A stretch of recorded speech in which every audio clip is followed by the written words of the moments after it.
Hvordan er det nu med kilo og gram?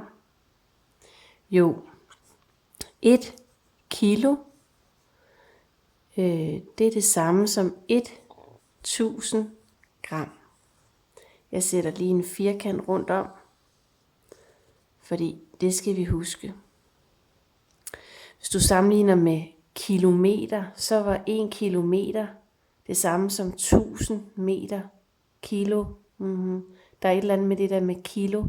Kilo betyder 1000. Nå.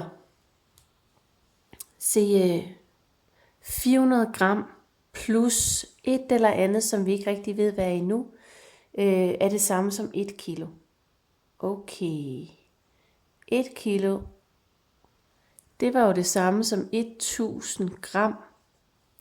Så altså 400 gram plus et eller andet gram skal give 1000 gram. Her 2 nuller, her 2 nuller, ikke? Så 10 og 4. Måske er det lidt nemmere at arbejde med 10 og 4. Okay, 4 plus et eller andet skal give 10. Hvem er det, der er 10'er-ven med 4? Det er 6. Og så sætter jeg 2 nuller bagpå. 400 plus 600, passer det, at det giver 1000? Jeg kunne godt lige skrive det op under hinanden, hvis jeg ville det. 0 plus 0. 4 plus 6, det er 10. Jo, 400 plus 600, det giver 1000. Den er god nok.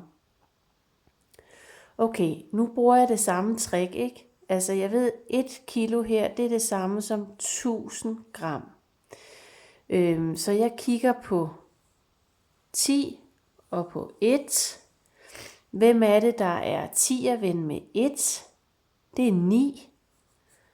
Så skal jeg huske mine 2 nuller, ligesom der er 2 nuller bag ved de 2 andre tal. 100 plus 900, passer det, at det giver 1000? Ja, det passer. Okay, 7. Hvem er 10'er-ven med 7? Det er 3. Så skriver jeg 300. Passer det, at 700 gram plus 300 gram giver 1000 gram, altså 1 kilo? Ja, det passer.